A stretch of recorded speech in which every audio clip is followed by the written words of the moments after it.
Good morning future officers. నిన్నటి క్లాస్లో Indian society గురించి కొన్ని మాటలు మనం తెలుసుకున్నాం. అంటే సోషియాలజీ అంటే ఏంటి, లాటిన్ మరియు గ్రీక్ పదం కలయిక అని, ఇది ఒక హైబ్రిడ్ పదం అని చెప్పాను. తర్వాత దీన్ని ఆగస్ట్ కుమ్టే గారు 1839లో మొదటిసారిగా వినియోగించారని చెప్పాను. అయితే సోషియస్ అనగా లాటిన్ పదాలు ఏంటి అని చెప్పాం. లోగస్ అనగా గ్రీక్ భాషలో ఏంటి అని చెప్పాం. తర్వాత జాన్ స్టూవర్ట్ మిల్ అనే ఆయన సోషియాలజీ అనే పదాన్ని దీనికి బదులుగా ఎథనాలజీ అనే పదాన్ని ఉపయోగించారని చెప్పాను. ఆగస్టు కుమ్టు సమాజ శాస్త్రాన్ని శాస్త్రాల రాణి అంటారని చెప్పాను. తర్వాత ఒకానొకప్పుడు సమాజ శాస్త్రాన్ని ఎలా పిలిచేవారు, ఎలా వాటి యొక్క క్రమం అనేది ఇలా మారుకుంటూ వచ్చిందని చెప్పాము. తర్వాత వరల్డ్ వైజ్గా చూస్తే ఫాదర్ ఆఫ్ సోషియాలజీ అని ఎవరిని అంటామంటే ఆగస్ట్ కుమ్ట్ అంటాము. ఈయన చిన్న చిన్న మానవ సమాజాలను అధ్యయనం చేసి పాజిటివ్ ఫిలాసఫీ అనే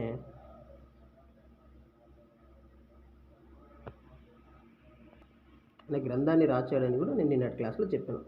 తర్వాత ఫాదర్ ఆఫ్ సోషియాలజీలో ఇక్కడ సెకండ్ ఫాదర్గా హెర్బర్ట్ స్పెన్నర్ని, తర్వాత థర్డ్ ఫాదర్గా కార్ల్ మార్క్స్ని అడిగాడు. అంటే ఇది ఎందుకు రాశాను, సెకండ్ ఫస్ట్ ఇవన్నీ ఎందుకు రాశాను అంటే, ఒక ఎగ్జామ్లో ఎక్కడో చూశాను ప్రీవియస్ పేపర్లు, అక్కడ ఇచ్చాడనమాట సెకండ్ ఫాదర్ ఆఫ్ సోషియాలజీ అని అడిగాడనమాట. ఆ పాయింట్ ఆఫ్ వ్యూలో ఇంపార్టెంట్ అని మీకు క్లియర్గా రాశాను.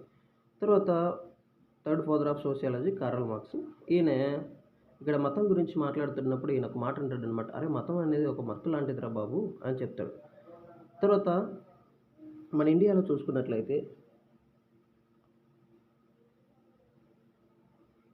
చూసుకున్నట్లయితే ఫాదర్ ఆఫ్ ఇండియన్ సోషియాలజీ అని ఎవరిని అంటారంటే గోవింద సదాశివ్ గార్వే అని అంటారు. మదర్ ఆఫ్ ఇండియన్ సోషియాలజీని ఎవరిని అంటామంటే ఐరావతి కార్వే గారిని అంటారు. ఇంతవరకు నిన్న క్లాస్లో అయింది. అయితే ఇక్కడ చూడండి, సమాజ శాస్త్రాన్ని 19వ శతాబ్దంలో అభివృద్ధి చెందినప్పటికీ ప్రాచీన చరిత్రలో కూడా సమాజం యొక్క లక్షణాలను వివరించడం జరిగింది. సమాజం యొక్క కొన్ని ముఖ్యమైన పాయింట్లను వివరించడం జరిగింది. ఏంటి అవి, ఏ గ్రంథాలు అవన్నీ ఇక్కడ క్లియర్గా ఇచ్చాను చూడండి.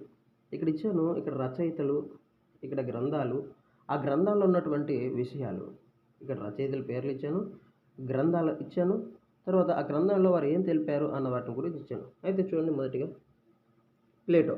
ప్లేటో రిపబ్లిక్ అనే గ్రంథం రాస్తాడు. ఈ రిపబ్లిక్ అనే గ్రంథంలో ఈయన ఏం చెప్పాడు అంటే నగర జీవనం గురించి వివరించాడు. ఇంపార్టెంట్ అండి, ఇది ఇంపార్టెంట్. తర్వాత అరిస్టాటిల్ అనే ఆయన ఎథిక్స్ మరియు పాలిటిక్స్ అనే గ్రంథాన్ని రచించాడు. సమాజం, రాజ్యం, చట్టాల గురించి వివరించారు. తర్వాత సిసిరో అనే ఆయన డి అఫీసియస్ అనే గ్రంథాన్ని రాశాడు. ఈ గ్రంథంలో మానవుని కర్తవ్యాలు, నైతిక విలువలు, సామాజిక న్యాయము మరియు సామాజిక బాధ్యతలు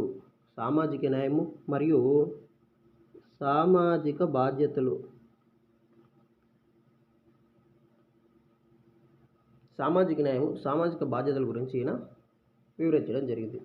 తర్వాత మాకియావెల్లి, ఈయన ప్రిన్స్ అనే గ్రంథం రాస్తాడు. ఈ ప్రిన్స్ అనే గ్రంథంలో రాజకీయ అధికారము, పాలన గురించి ఈయన వివరించడం జరిగింది. ప్రిన్స్ అనే గ్రంథంలో రాజకీయ అధికారము మరియు పాలన గురించి వివరించడం జరిగింది. తర్వాత థామర్ మూర్ అనే ఆయన ఉటోపియా అనే గ్రంథం రాస్తాడు. ఈ ఉటోపియా అనే గ్రంథంలో దైనందిక సామాజిక సమస్యల గురించి వివరించారు. తర్వాత కాంపినెల్లా అనే ఆయన సిటీ ఆఫ్ సన్ అనే గ్రంథం రాస్తాడు. ఇందులో సామాజిక సమస్యల గురించి వివరించడం జరిగింది. తర్వాత వీకో అనే ఆయన ది న్యూ సైన్స్ అనే గ్రంథాన్ని రాస్తారు. ఇది ఇంపార్టెంట్ అండి. వీకో అనే ఆయన ది న్యూ సైన్స్ అనే గ్రంథాన్ని రాస్తారు. ఇందులో మానవ సమాజం ఉమ్మడి సూత్రాలపై ఆధారపడి ఉందని తెలిపాడు. ఇక్కడ ఇలాంటి కీ పాయింట్స్ అన్నవి గుర్తుపెట్టుకొని ఇవి అడిగే ఛాన్స్ ఉంటుంది. మానవ సమాజం ఉమ్మడి సూత్రాలపై ఆధారపడి ఉంది అని ఎవరు తెలిపారు అన్నప్పుడు ఇంపార్టెంట్ అనమాట. సో మానవుడి సమాజం ఉమ్మడి సూత్రాలపై ఆధారపడి ఉందని తెలిపింది ఎవరు అంటే వికో రాసిన న్యూ సైన్స్ అనే బుక్. తర్వాత Saint Augustine the city of God అనే గ్రంథం. Saint Augustine the city of God అనే గ్రంథంలో మతం సమాజ సంబంధం, ఇక్కడ కీ పాయింట్ చూడండి. ఇక్కడ Saint Augustine city of God ఇక్కడ ఉంది కదా, ఈ గాడ్ అనే పదం కనిపిస్తేనే ఓకే, ఒక గాడ్ అంటే ఒక మతానికి సంబంధించిన ఎవరైనా వచ్చు. సో మతం అనేది ఒక పాయింట్, అక్కడ నీకు గాడ్ అంటేనే దేవుడు, దేవుడు అంటే మతం. ఓకే, సో మతం అని ఒక మైండ్లో గుర్తెట్టేసుకున్నావు అనుకో, ఈరోజు నువ్వు ఎగ్జామ్ పాయింట్ ఆఫ్ వ్యూలో వచ్చినప్పుడు ఓకే గాడ్ మతం అనేది టికెట్ వేయచ్చు. తర్వాత కౌటిల్యుడు రాసిన అర్థశాస్త్రం, కౌటిల్యుడు రాసించిన అర్థశాస్త్రం వర్ణన వ్యవస్థ గురించి, పరిపాలన యంత్రాంగం గురించి తెలుపుతుంది. తర్వాత హెచ్ఎం జోన్స్, ఈయన సోషియాలజీ అనే బుక్ రాస్తాడు. అందులో అంతస్తులు మరియు పాత్రలు, అంటే సమాజంలో అంతస్తులు మరియు పాత్రల గురించి వివరించడం జరిగింది. ఓకే, నెక్స్ట్ చూద్దాం.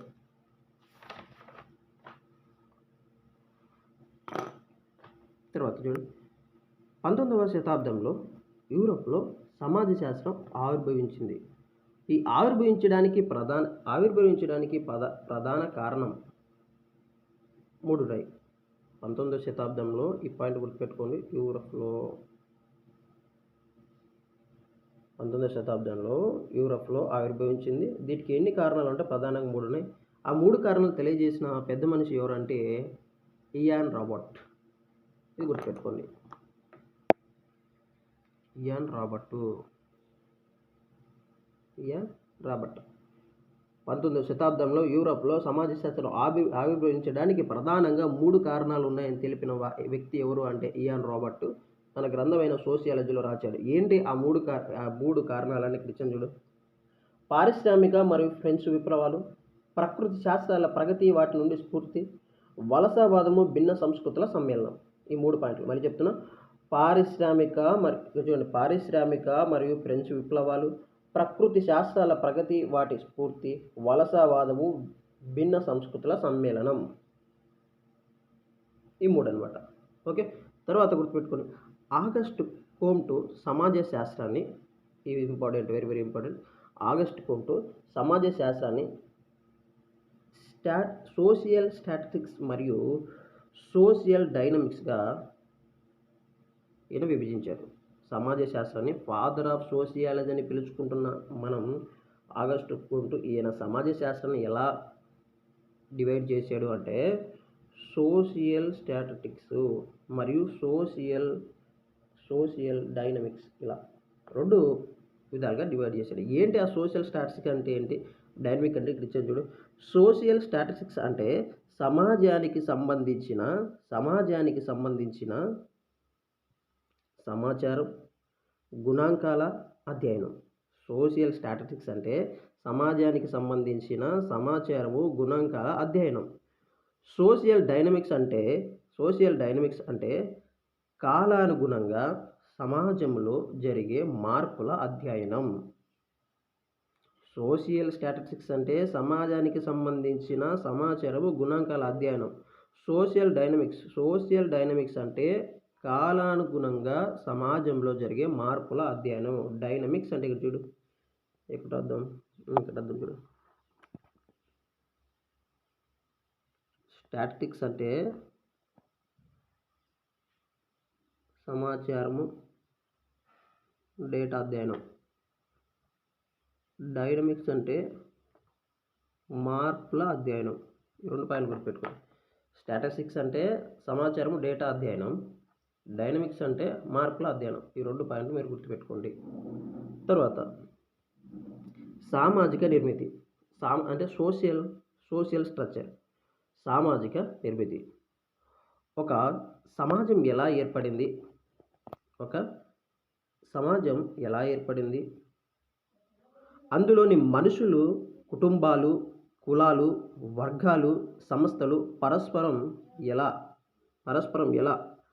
అనుసంధానమైన ఉన్నాయో తెలిపే వ్యవస్థనే సామాజిక నిర్మితి అంటారు.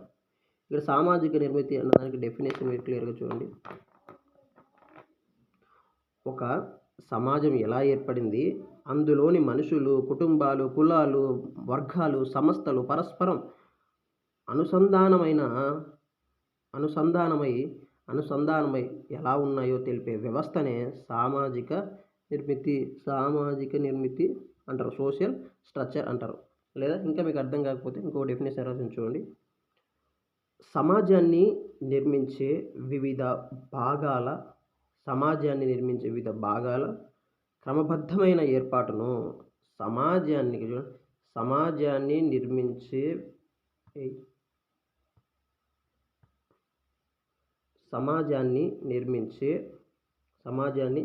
నిర్మించే వివిధ భాగాల క్రమబద్ధమైన ఏర్పాటునే సామాజిక నిర్మితి అంటారు. సామాజిక నిర్మితి, సోషల్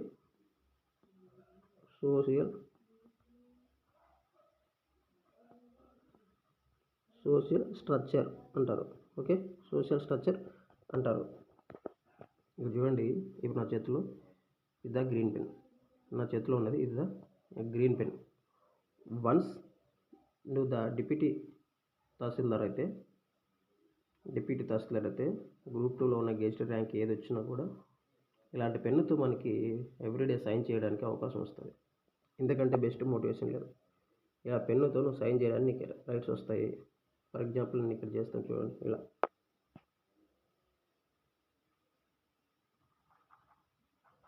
ఇట్లా వేసేసి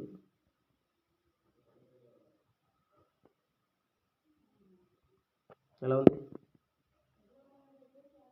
ఇలా సైన్ చేసేయడానికి నీకంటూ ఒక హోదా ఉంటుంది.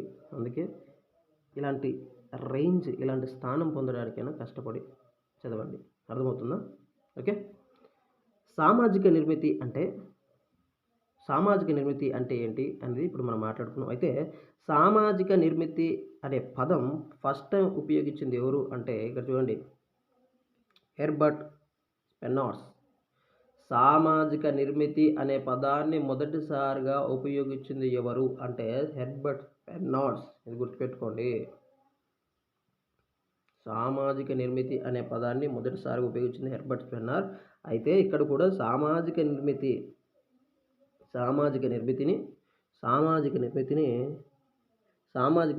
సోషల్ ఫిలాసఫీగా పేర్కొన్నది ఎమిల్ డర్క్హైమ్.